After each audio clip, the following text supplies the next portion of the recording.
The desperate signal captain Sarah Mitchell had been staring at the same star chart for 3 hours when the signal came through. The exploration vessel Pathfinder was on day 47 of a routine mapping mission in the Outer Rim territories, and the monotony was starting to wear on everyone. Her crew of 32 had signed up for adventure among the stars, but deep space exploration was mostly empty void punctuated by brief moments of discovery. The bridge was quiet except for the steady hum of life support systems. Lieutenant Commander Jake Torres monitored the navigation systems while Ensign Amy Chen tracked long-range sensors. The Pathfinder wasn't a warship, just a converted research vessel with basic defensive capabilities and a crew trained more for first contact protocols than combat. Then the speakers crackled to life with a sound none of them had ever heard before. The transmission came through broken and filled with static, but the universal translator managed to parse most of it. What they heard made everyone on the bridge freeze in place. It wasn't just a distress call, it was a plea for the survival of an entire civilization. This is Dr. Keth Silverscale of the Vorthan Science Collective, broadcasting on all frequencies from our homeworld of Nexus Prime. Our people are dying. A mechanical plague has consumed half our planet, converting all organic matter into twisted metal constructs. Our defenses have failed. Our cities burn with unnatural fire. If anyone receives this message, we beg for assistance. We have no weapons to offer, no territory to trade, no riches to give. We ask not as conquerors or as traitors, but as living beings who wish only to continue existing in this universe. The voice paused, and they could hear the sound of distant explosions through the transmission. We are the Vorthans. For 3,000 years, we have studied the stars and shared our knowledge freely with any who asked. We have never taken up arms against another species. We have never claimed territory that was not freely given. We seek only to understand the cosmos and our place within it. Today, that quest may end forever. The plague consumes everything it touches, turning our gardens into graveyards of metal and wire. Our children hide in the deep caverns while the sky above them writhes with mechanical horrors. Captain Mitchell found herself leaning forward, hanging on every word. The translator was working overtime, conveying not just the words, but somehow the emotion behind them. This was not a military broadcast or a diplomatic transmission. This was the cry of a dying people. We estimate perhaps 6 days before the plague reaches our final population centers. 20 million souls await whatever fate the universe has planned for them. We do not know if other species will hear this message. We do not know if anyone will care about the fate of strangers on a distant world. But we broadcast it nonetheless, because hope is all we have left. The transmission continued for several more minutes, providing coordinates and technical data about the mechanical plague. When it finally ended, the bridge of the Pathfinder remained silent for a long time. Ensign Chen was the first to speak. Captain, that signal originated from the Vorthan system, approximately 8 days away at maximum burn. Lieutenant Commander Torres pulled up the star charts. I've heard of the Vorthans, Captain. They're one of the oldest known civilizations, never been involved in any conflicts. They're basically the galaxy's librarians. They collect and preserve knowledge from everywhere. Mitchell stood and walked to the main view screen, staring out at the stars. The Vorthans were strangers to humanity. Earth had only limited contact with them through third-party trading posts. They shared no treaties, no trade agreements, no mutual defense pacts. By all standard protocols, this was not humanity's problem. But Sarah Mitchell had not become a starship captain by following standard protocols when lives were at stake. Communications. Patch me through to Earth Command, Priority 1. The response came back within hours, transmitted across the quantum relay network that connected human space. Admiral Marcus Stone appeared on the main screen, his weathered face serious as he listened to Mitchell's report. Captain Mitchell, you're requesting permission to divert your mission to assist a species we barely know, against a threat we don't understand, in a system that's 8 days away from your current position. Yes, sir. That's exactly what I'm requesting. Stone was quiet for a moment, studying something off-screen.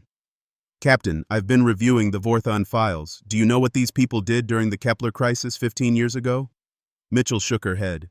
A human colony ship suffered catastrophic engine failure in deep space. 1,600 people, including 400 children, dead in space with life support failing. The nearest human rescue ship was 3 weeks away. The Vorthans had a research vessel in the area. They diverted immediately, took our people aboard their ship, and kept them alive until rescue arrived. They didn't ask for payment. They didn't demand concessions. They just helped because it was the right thing to do. The Admiral leaned forward. They saved 1,600 human lives, Captain. Now they're asking for help to save 20 million of their own. Sir, the Pathfinder isn't equipped for military action. We have basic defensive systems, but nothing that could stand against this mechanical plague they're describing. Stone smiled grimly. Captain, you won't be going alone. I'm authorizing Operation Guardian Shield. Every available ship in the sector is being recalled for immediate deployment to the Vorthan system. Mitchell felt her breath catch. Sir, how many ships are we talking about? As of 30 minutes ago, 47 vessels have confirmed participation. That number is growing every hour as word spreads through the fleet network. Stone paused. Captain, there's something you should understand about humanity. We have a very simple rule when it comes to situations like this. When good people are in trouble, we help them. When innocents are threatened, we protect them. When someone asks for help to save their children, we answer that call. The transmission continued for another few minutes as Stone provided tactical details and coordination protocols. When it ended, Mitchell turned to her crew, seeing her own determination reflected in their faces. All hands, this is the captain. Set course for the Vorthan system, maximum burn. We have a civilization to save. As the Pathfinder accelerated toward the unknown, Mitchell didn't know that her simple request for assistance had triggered the largest humanitarian rescue mission in human history. Across human space, ship captains were receiving emergency deployment orders. The merchant marine was being mobilized. Corporate security fleets were volunteering their services. Even civilian vessels with basic defensive capabilities were being retrofitted for the journey. In the solar system, Admiral Stone stood in the operations center of Luna Command, watching as the deployment board lit up with hundreds of ship icons. His aide approached with the latest count. Sir, we now have confirmed participation from 112 vessels. The number keeps growing. Stone nodded, unsurprised. This was how humanity responded to crisis, not with careful political calculations or diplomatic negotiations, but with immediate, overwhelming action. When the innocent were threatened, humans didn't debate the cost or consider the politics. They acted. Sir, his aide continued, we're getting inquiries from the other major powers. The hegemony wants to know why we're mobilizing such a large fleet. The Trade Consortium is asking about our intentions in Vorthan space. Tell them the truth, Stone replied. The Vorthans are in trouble, and we're going to help them. If they want to assist, they're welcome to join us. If they want to interfere, they'll discover why Earth is classified as a death world. Meanwhile, on Nexus Prime, Dr. Keth Silverscale continued his desperate broadcasts, unaware that his call for help had reached the one species in the galaxy famous for their unwillingness to abandon those in need. The mechanical plague continued its relentless advance, converting Vorthan cities into twisted landscapes of metal and wire. But somewhere in the void between stars, 112 human warships were racing toward the Vorthan system, carrying with them the hopes of a species that believed strength should be used to protect the innocent rather than exploit them. The Vorthans had asked for help. Humanity was coming to provide it, in force. The gathering storm. The human fleet dropped out of hyperspace at the edge of the Vorthan system like a pack of wolves materializing from shadow. Admiral Marcus Stone stood on the bridge of his flagship, the heavy cruiser Retribution, watching as ship after ship emerged from the quantum tunnel drives that had carried them across the galaxy in record time. Fleet status report, Stone commanded. His tactical officer, Commander Elena Vasquez, consulted her displays. 147 vessels now in formation, Admiral. The merchant marine convoy is maintaining position in the rear guard. Combat vessels are assuming attack formation as ordered. Stone nodded with satisfaction. What had started as a desperate rescue mission had grown into something unprecedented. Word of the Vorthan crisis had spread through human space like wildfire, and ship captains from every branch of service had volunteered to help. Military vessels formed the core of the fleet, but they were joined by converted merchant ships, corporate security forces, and even civilian craft that had been hastily armed for the mission. Sir, the communications officer called out, we're receiving a transmission from the Vorthan homeworld. The main screen flickered to life, revealing the scaled, reptilian features of Dr. Keth Silverscale. The Vorthan scientist looked exhausted, his large eyes dulled by weeks of continuous stress. Behind him, the sounds of distant battle could be heard through the transmission. Human vessels, this is Dr. Silverscale. I cannot express our gratitude that you have come, but I must warn you about what you face. The mechanical plague is unlike anything we have encountered. It converts organic matter at the molecular level, creating self-replicating constructs that grow stronger with each conversion. Stone leaned forward. Dr. Silverscale, this is Admiral Stone of the Human Defense Fleet. We're here to help. What can you tell us about the plague's capabilities? The Vorthon's expression mixed hope with desperation. Admiral, the plague entities possess advanced shielding technology and adaptive weaponry. They learn from each encounter, modifying their tactics based on the resistance they face. Our defensive fleets were overwhelmed within days. How many of your people remain?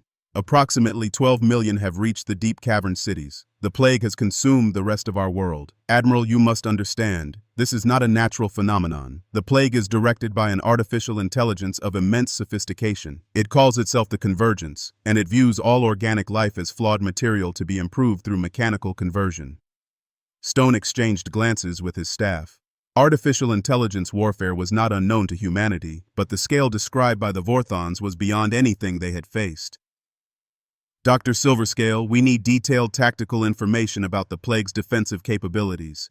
And we need to know where your people are sheltering so we can coordinate protection efforts. The transmission continued for several minutes as the Vorthons provided critical intelligence about the mechanical plague. When it ended, Stone turned to address his fleet commanders via the quantum communication network. All ships, this is Admiral Stone. We face an enemy that views organic life as raw material for conversion. The Vorthons are a peaceful people who have never harmed anyone, and they're fighting for their very existence. Today, we show the galaxy what happens when someone threatens innocent civilians under human protection. The response came back as a chorus of acknowledgments from ship captains across the fleet. Stone smiled grimly. This was humanity at its finest. Strangers from dozens of worlds united in defense of people they had never met. Fleet Formation Omega. All ships advance on the Vorthon homeworld. Dr. Park, what's the analysis on this mechanical plague? Dr. James Park, the fleet's chief xenobiologist, appeared on the secondary screen from his position aboard the research vessel Discovery. Admiral, based on the Vorthon data, we're dealing with a form of aggressive nanotechnology. The plague entities appear to be individual units controlled by a central intelligence, but each unit can operate independently and adapt to local conditions. Recommendations?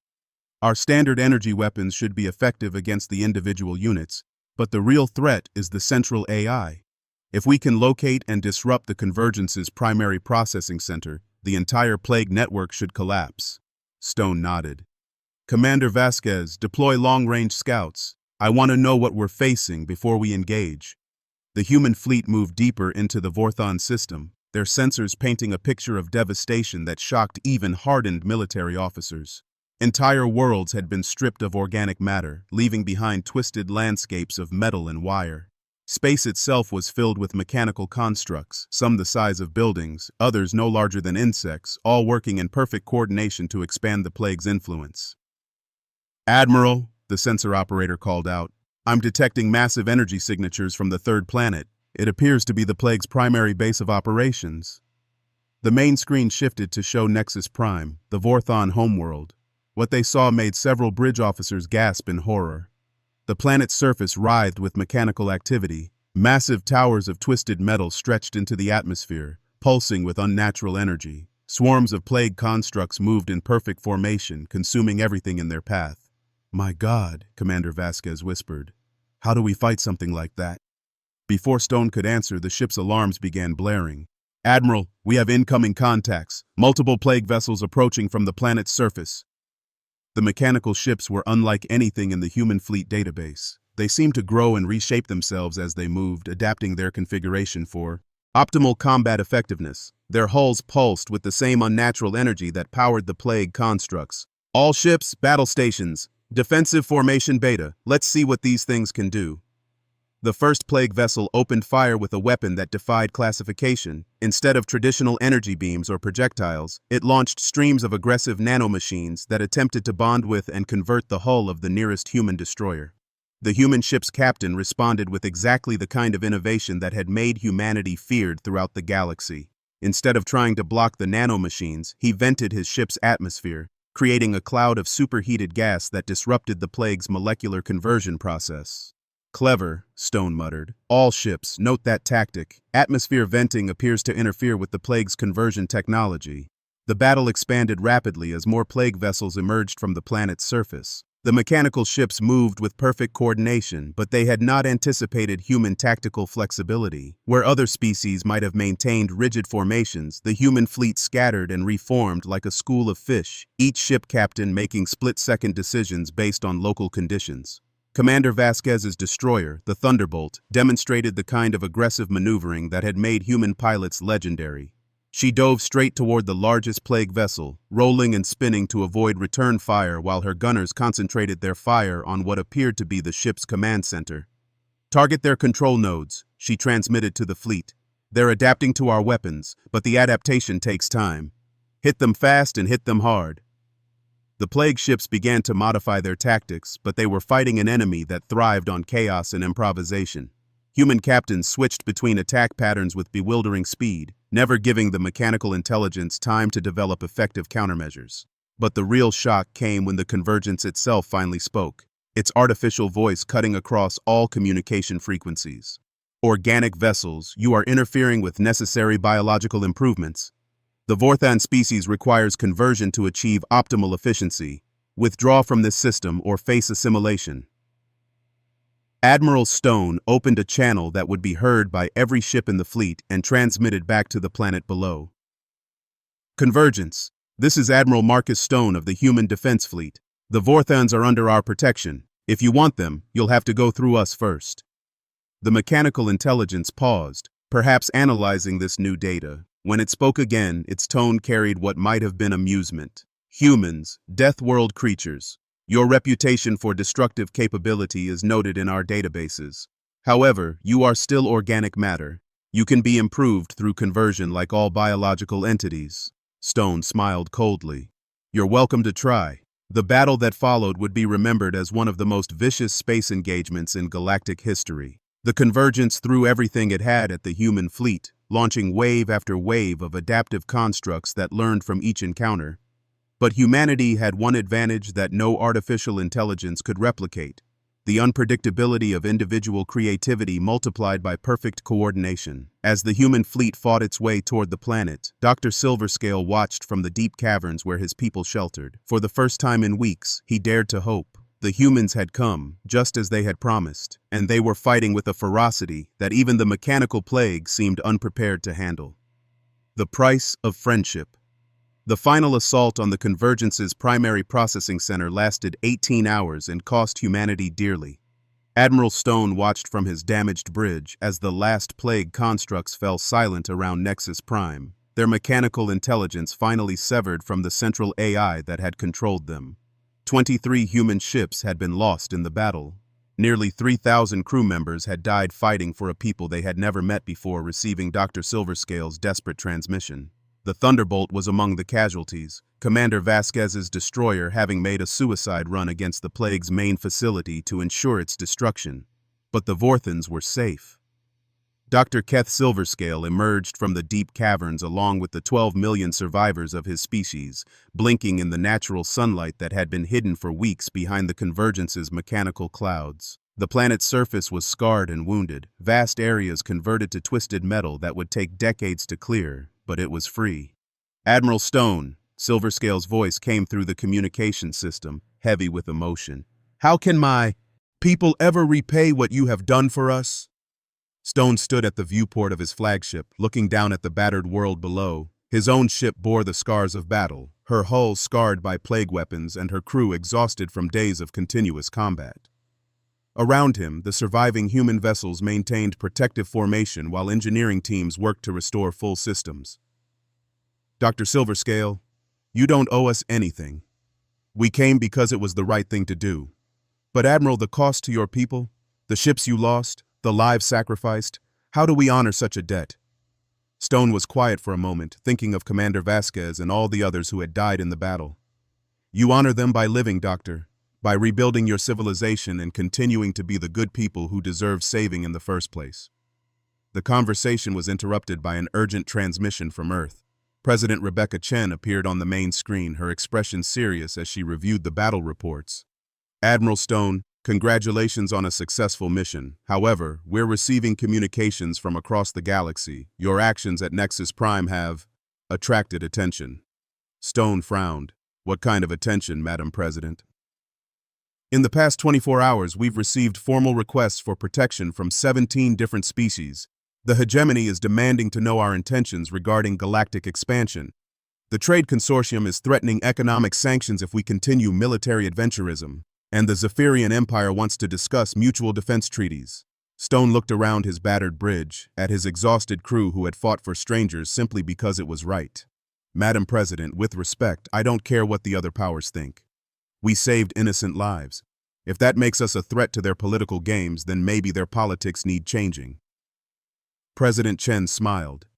Admiral, that's exactly what I hoped you'd say. I'm authorizing the creation of the Guardian Protocol. Any peaceful species that requests our protection will receive it. Any aggressive power that threatens civilians will face the full response of the human defense fleet. The implications were staggering. Overnight, humanity was positioning itself as the galaxy's protector of the innocent. It was a role that would bring both immense responsibility and inevitable conflict with established powers. Madam President, Stone said carefully, implementing that protocol will fundamentally change our position in galactic politics. We'll be making enemies of every empire that built its power on intimidating smaller species. Admiral, what's our core principle as a species? Stone didn't hesitate. We protect those who cannot protect themselves. We stand between the innocent and those who would harm them. Then the Guardian Protocol is simply formalizing what we already believe. The galaxy is about to learn that humanity doesn't conquer to expand territory or wealth. We fight to protect people who deserve protection. Over the following weeks, the effects of humanity's intervention at Nexus Prime rippled across the galaxy. The 17 species that had initially requested protection were joined by dozens more as word spread of humanity's commitment to defending peaceful civilizations. The Vorthons themselves became humanity's most vocal advocates. Dr. Silverscale addressed the Galactic Assembly, speaking before representatives of hundreds of worlds about humanity's sacrifice to save strangers. Honored delegates, his translated voice carried clearly through the assembly hall. I stand before you as a survivor of the Convergence Plague. My people faced extinction. Our children cowered in caves while mechanical horrors consumed our world. We broadcast a desperate plea for help, not knowing if anyone would hear or care about the fate of distant strangers. The assembly listened in rapt attention as Silverscale continued. The humans heard our call. They mobilized their entire fleet, crossed the galaxy, and fought a battle that cost them dearly. They lost ships and lives saving people they had never met. They asked for nothing in return. They came because it was right. He paused, looking around the vast hall filled with representatives from species that had watched the Vorthon crisis from a safe distance. I have studied the history of this galaxy for 3 decades. I have seen empires rise and fall, watched species conquer and be conquered. But I have never before witnessed a civilization that defined its strength by its willingness to protect the innocent rather than exploit them. The humans could have ignored our plea. They could have calculated the cost and decided we were not worth saving. Instead, they chose to risk everything for strangers. The assembly erupted in discussion as species debated the implications of humanity's actions. Some saw opportunity in allying with a protective power. Others feared the disruption of established order, but the most significant response came from the younger civilizations. Species that had lived in fear of their aggressive neighbors suddenly saw an alternative. Within 6 months of the Battle of Nexus Prime, 43 species had formally requested inclusion in humanity's Guardian Protocol. The response from the established powers was swift and predictable. The hegemony attempted to blockade human trade routes. The Trade Consortium imposed economic sanctions. The Zephyrian Empire began mobilizing its fleet for what it called defensive maneuvers. President Chen addressed the human population from the Oval Office, explaining the new reality they faced. My fellow humans, our actions to save the Vorthons have changed our place in the galaxy forever. We are no longer just another species trying to find our place among the stars. We have become something more, the guardians of those who cannot guard themselves. She paused, looking directly into the camera with the kind of determination that had carried humanity from a single world to the stars. This will not be easy. Protecting the innocent means making enemies of those who profit from exploitation. Standing between bullies and their victims means becoming a target ourselves. But this is who we are. This is what we believe. When children cower in caves while monsters destroy their world, we answer their call for help. The first major test of the Guardian Protocol came 8 months later when the hegemony attempted to forcibly annex 3 worlds under human protection. The response was swift and decisive. Admiral Stone led a fleet of 60 vessels to the contested systems, arriving as hegemony forces were beginning their invasion. The battle was brief but conclusive. Faced with human determination to protect their allies, the hegemony withdrew rather than risk a full-scale war with the species that had single-handedly destroyed the Convergence Plague. Back on Nexus Prime, Dr. Silverscale worked alongside human engineers to rebuild his world. The scars of the plague remained, twisted metal monuments to the horror his people had endured, but they served as reminders of both the darkness that could consume civilizations and the light that drove others to fight against it.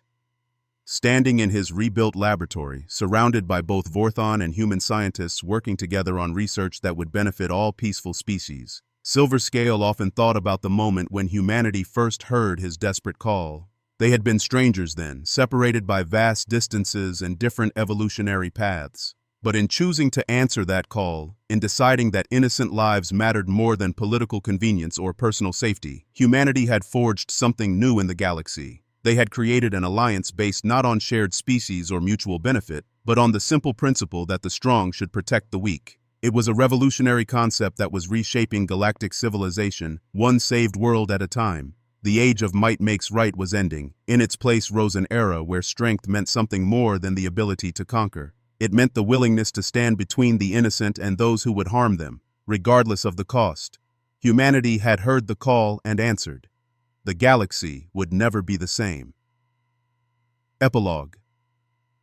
5 years after the Battle of Nexus Prime, Captain Sarah Mitchell stood on the observation deck of the new deep space monitoring station orbiting the Vorthon homeworld. Through the transparent aluminum windows, she could see the planet below, green and blue once again as Vorthon terraforming efforts restored what the plague had destroyed.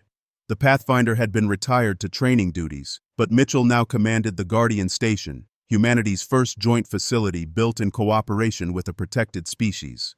Vorthon scientists worked alongside human researchers, their combined knowledge pushing the boundaries of what either species could accomplish alone. "Captain," her aide reported, "we're receiving a distress signal from the Kepler system. Unknown attackers have disabled a civilian transport." Mitchell smiled, the same expression that had appeared on Admiral Stone's face years earlier when a simple rescue mission had changed the course of galactic history. "Signal the ready squadron. Looks like someone needs to learn what happens when they threaten civilians under our protection." As the human ships departed to answer another call for help, Dr. Silverscale watched from his laboratory window. His people were safe, but more importantly, countless others across the galaxy now knew they had protectors who would cross any distance and face any danger to keep the innocent safe. The humans had kept their promise. When good people were in trouble, they helped. When innocents were threatened, they protected them. When someone asked for help to save their children, humanity answered that call, and the galaxy was better for it.